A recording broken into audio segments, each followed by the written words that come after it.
The Heritage Village Library is proud to present a benefit concert by WIllie Nininger and Jan Scruggs on Saturday, March 29th at 5 p.m. in Sarah Cook Hall. To learn about Willie's colorful career, Focus is replaying the interview done in late 2019 with Willie. The second part of the interview is next. The concert is free, but a $15 suggested donation to the Heritage Village Library will be accepted by a check or credit card.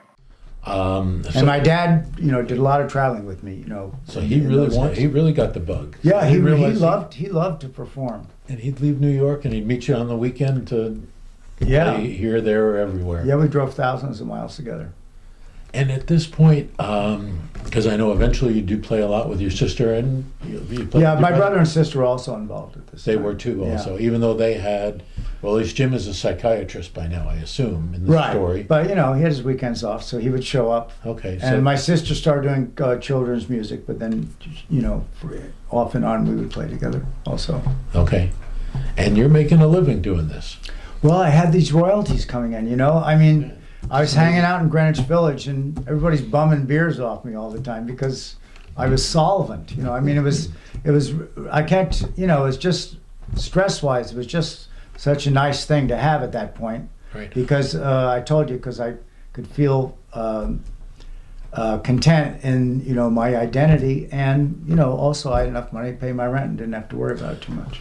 So could we ask you to do a lyric or two of Mr. Moose? Technically, what was the name of the I song? think we have a video of it.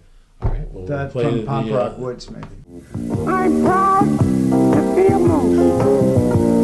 There's nothing else I'd rather be. Take a look at me and you will see I'm as happy as an animal can be. I never had a wish to be a fish. Well, hopefully we'll come back. Yeah, hopefully we'll all come back. Right. So so after you've got things working out for you, you got your royalties coming, you're starting to get known in the coffee houses, a couple of concerts, but then there's another big opportunity that comes your way, a little bit serendipity in terms of an opportunity to go to Europe. Oh yeah, that was later. At first I was playing at Folk City. That was like the main club where everybody hung out. And then I think in '79, the Lone Star Cafe opened on 13th Street and 5th Avenue. Okay. And I started opening for a lot of famous people from Nashville that came up. And that's when I started learning more about country music. And then when I was playing there, I heard there was an agent in town that some Swiss guy was coming and he was looking for somebody to play in the basement of a 5-star hotel in Interlaken called the Western Saloon. The place was called the Western Saloon. Had swinging doors and everything. Okay. And my sister and I did 3 songs for this audition, and they flew us over for 5 weeks, gave us an apartment, and we played 6 or 7 nights a week, 10 to 2. So that's late 70s, 79, 80? That was 83, Okay. first time we went over. So you were at Lone 83. Star Cafe for several years before this audition comes along. Yeah. Okay. And from 83 through, well, for the next, 15, 16 years? Well, 83 through 90, I would go over there about 2 or 3 months a year, and I still had my apartment in Manhattan. I was still trying to do the folk things. I was opening for Jonathan Edwards, Livingston Taylor, Richie Havens, people like that. And but it was tough, the gigs, it was very competitive getting the gigs, and my Captain Kangaroo money was running out. And so this, again, it just sort of came at the right time. It gave me a new spark, and for a while I was stuck with this agent that just wanted his 10%. There was a Western Saloon in Interlaken and another one in Montreux, down in the French section, beautiful area. And the businesses weren't connected, but I would play for a month in Interlaken, then go to Montreux for a month, and then come back to Interlaken again for a month. Then I'd go home. But then in 90, I wasn't working as much as I wanted to in the States, and I was always turning down work in Switzerland, and I'd gotten somebody involved in my booking that took me out of the casino, club scene and out into the country festivals. So that that changed a lot of things. And then I got an apartment over there. So you were living in Europe, what, almost like full time, or I 10 lived months in a- Switzerland for 11 years, about 10 months a year All right. after that. And in '93, I won this big award in Zurich. There were 22 people, each did 2 songs.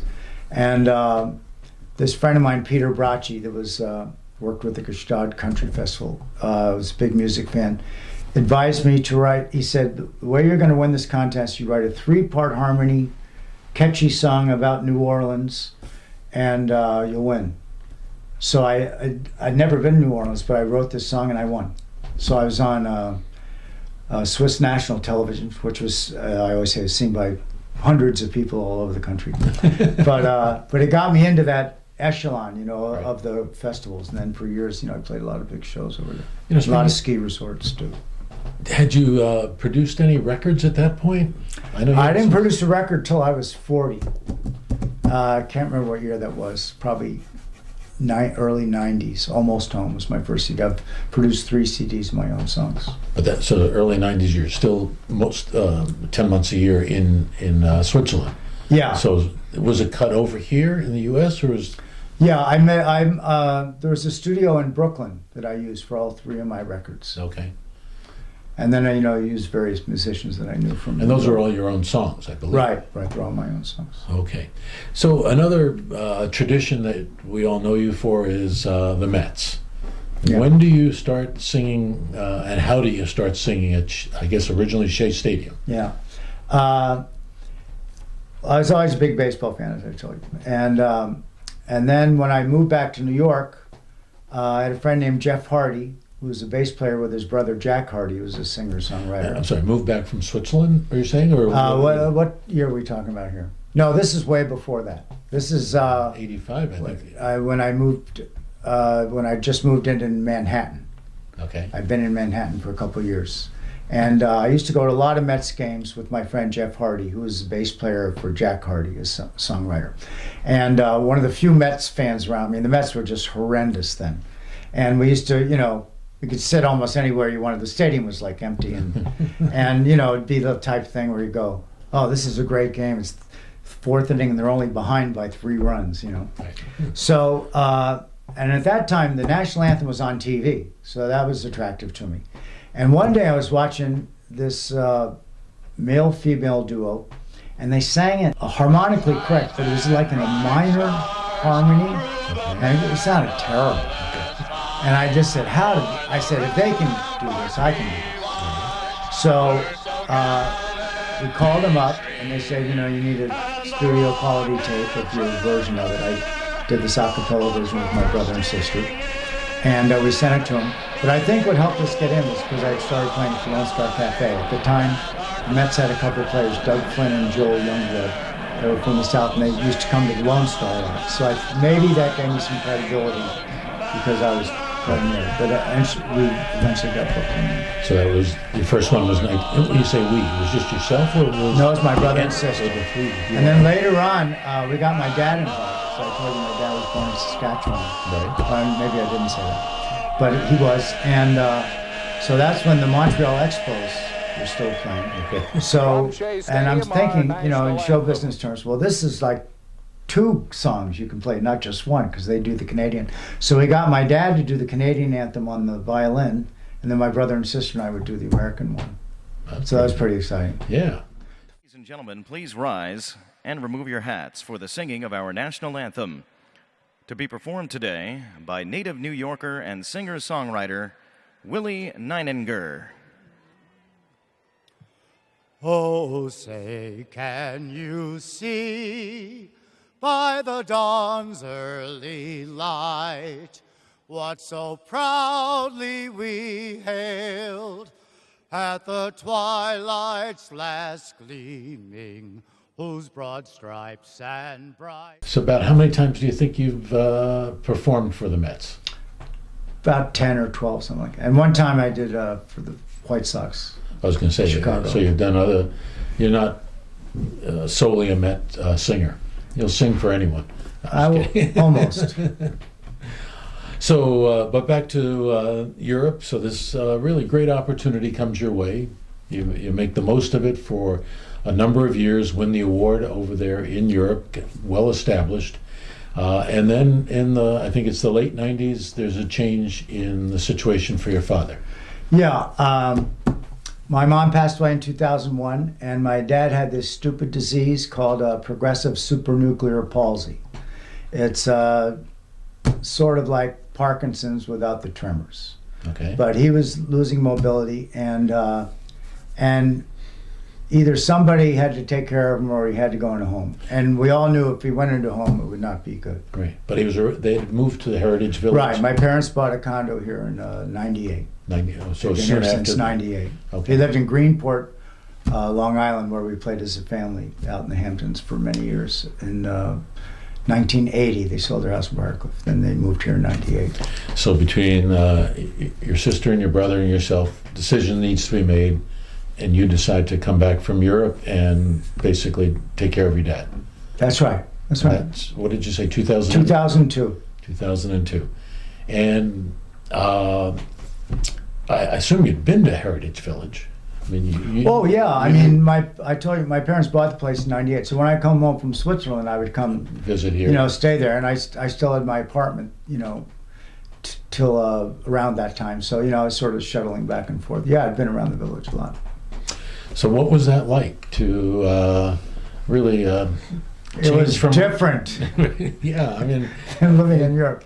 and again, it's It not was an only adjustment, Europe, but most of the people here never saw my dad, when he had his full faculties, and he was, playing all these great shows, and he did a lot of great work in psychiatry too. He was the head of the mental health board in Westchester for a long time, and he did a lot of good in private practice, but people never saw that. They would say, "Oh, it's so nice your father shows such an interest in your shows." I used to wheel him in. Right, and, yeah.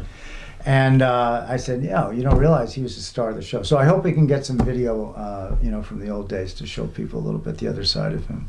But as far as his situation, did he ever perform in shows here? No. By this Theater time, Guild or? he had to stop playing when he was 68 because of arthritis. Oh, okay. And so he was well beyond his performing years by the time he got here. Okay. So you make a decision, I assume, because I moved here in 2004, 2005, and you really already had quite a following over at I think it was the Olive Tree at that time, or Yeah, I was playing at the Olive Tree. There was a while I was playing at the Olive Tree and also at the Heritage Hotel. But your dad, would he come with you to those shows? Yeah, especially the Olive Tree was right near our condo. Right. Like right near it. So I would go over in the afternoon and set up the equipment, and then I'd put my dad in the car, wheel him in for the first show, and put him at a table with somebody. Most people, I said, "Who wants him tonight?" And he'd stay for the first set, and then my friend Pete would help me put him in the car. We'd take him back home. Then there's a nurse waiting for him. Okay. But it was so close, we could. And then we'd always have a contest, see how fast we could get him in the car and then get back to the restaurant. I think 12 minutes was our record. All right. Now, at the beginning, we did play the William Tell Overture, and I think you mentioned that the two of you, your dad and yourself, played it together. Many times. You do the kick during the middle of. Oh, yeah. When did that start? I don't remember exactly. I was watching, preparing for this, I was watching some old DVDs that I had with different performances I've done around. And I don't remember exactly. It was probably 2010, just guessing. Okay. By the way, did you play that a lot over in Europe? Oh, yeah. It was William Tell, well, Swiss hero. Right. I thought that's where it came from. Well, that's what the over. Swiss might say. But yeah. I mean, I feel like you've performed it so many times, your fingers you don't really even have to think about it. Oh, yeah, I still have to think about it. You do. And I still have to be in shape to play it. I just played it recently at the Cutting Room in Manhattan. The Lone Star Cafe had a Right. reunion show there. I think we might have a clip of that. I hope so. And I got to play it with Larry Campbell, this great fiddle player that used to sit in with us in the old days at the Lone Star. My dad was playing with us. And he also brought along two other fiddles, so I played it with three fiddles. But that, every time I had a show in the days leading up to that, I played it to make sure I was in shape for it. So your dad passed away in what year? 05. So pretty soon after that, but you decided to stay here, in Heritage Village in the Southbury area. Did you ever think of going elsewhere, or you just felt like this is a place I can work out of or work from? The latter. The latter. I mean, it was, it was very sad when my dad died.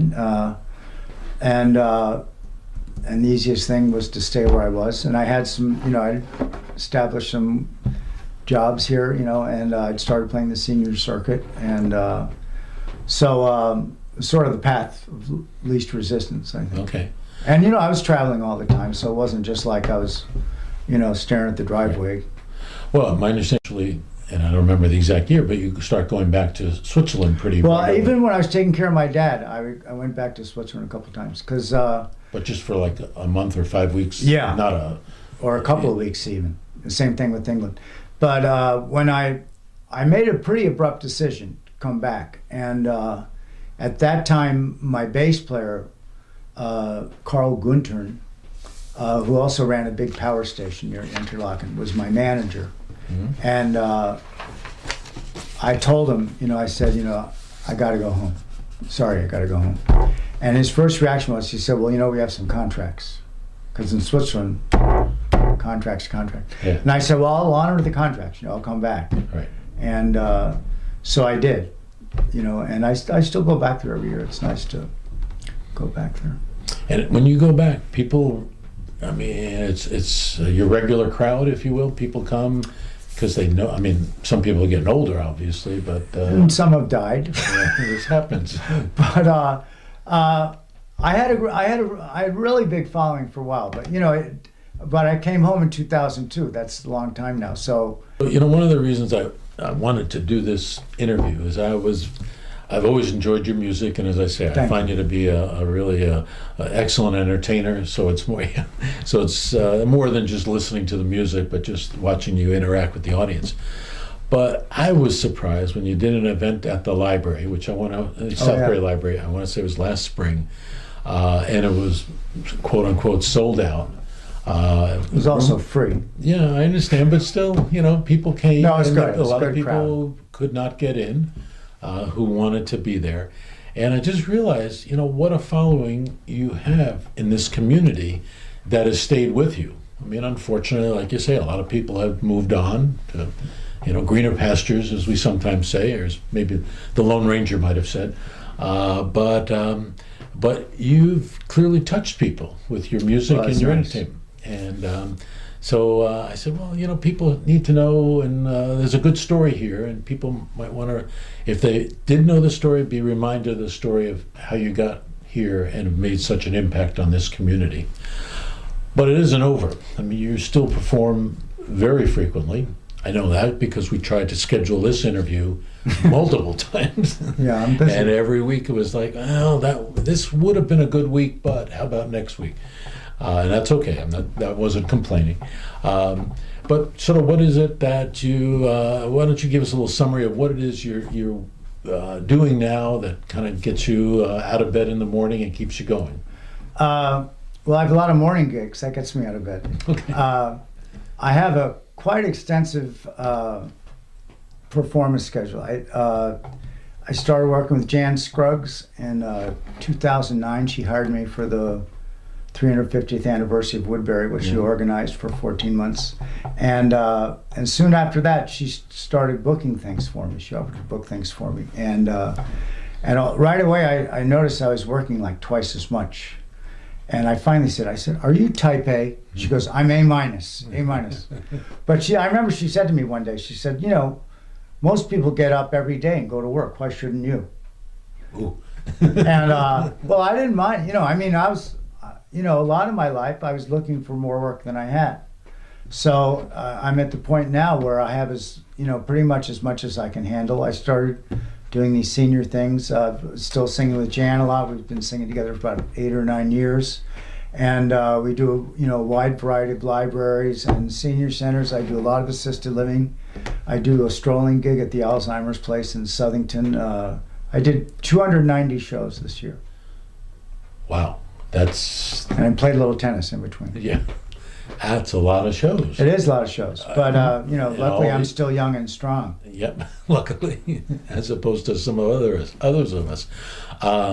That's a lot of shows. It's a lot of driving. If But when you do those shows with seniors, what do you think it is that connects? Well, I've learned a different repertoire for one thing. When I started doing this, you're not going to go in there and do like a Rolling Stone or knocking on heaven's door. Okay. So, but I've always heard Nat King Cole and Cole Porter from my parents, and and they used to sing a lot of those songs. So I started working on that, and like when I started playing at the Lone Star Cafe, I started getting country music requests as opposed to folk requests. Right. It's the same thing in this circuit, and I've learned a lot of the standards, Stardust, My Way, Okay. Millions of them. Put on a Happy Face. So if you go home, when you go home tonight and you feel like listening to a little bit of music, what music do you like to listen to? Oh gosh, that's tough. Depends. Just watched a Bee Gees concert the other night. I wasn't, a huge fan of them, but they have some, really interesting songs. I saw a concert with Ray Price, Merle Haggard, and Willie Nelson recently on TV. My brother took me to see the group America. We saw Brian Wilson a little while ago. One of the recent concerts I saw that was very amazing was Glenn Campbell when he on his final tour he had Alzheimer's, but he still went out there. It was just amazing. I mean, 80% of Glenn Campbell is still so much more than anybody else. Right. And there was one point where he started doing this same song twice, and his daughter was in his band. She goes, "Daddy, we did that already." He said, "All these kids always bossing you around." So it's, I don't know. I could go on for 15 minutes. James Taylor, my friend Clifford played with him. When Larry Campbell was playing with Bob Dylan, he got me backstage pass a couple times. So music is still a big part of your life. Oh yeah, Right. yeah. Do you try to, wait, I guess you already answered this. I'm going off. I'll answer it again. I'm not in a hurry. No, in terms of particular new songs you want to learn for yourself. I mean, you mentioned like Nat King Cole, but that's really the Yeah, I learned the need- Stardust like a month ago. Right. But are there songs that you hear on the radio and say, well, I want to play that? I don't listen to the radio that much. I listen to YouTube a lot. Occasionally Jan will call me up and suggest something to do, or my brother, Okay. say, I think we should do this song together. And I'm still, working on my own songs. You are trying to write new songs as we go through? Yeah, I Okay. am. I have an incredible amount of notebooks with lyrics, scattered lyrics, and and occasionally I get one to the point where it becomes a song. Well, Willie, I really appreciate you taking the time to share some of these stories and a little bit of chronology of your life. Again, thank you for all the good shows, at least that I've gotten to see over the years, and I really appreciate that. And you've been a supporter of mine, so I've appreciated That's true. things you've done for me. And we should mention one of the great songs you wrote is really about Heritage Village, known as the Sidewalk Song. Oh yeah. So when we built the sidewalk on Poverty Road. It's right around the corner from me. Yep. And we opened that sidewalk. We should get some more sidewalks in Heritage Village. All right. Well, Willie, again, thanks for stopping by. Thank you for asking. I appreciate it. I was somewhat interesting. That was interesting. And thank you for tuning in. And please stay tuned with future editions of On the Town. We'll have a chance to talk to other interesting people who are making Southbury a great place to live. See you around here.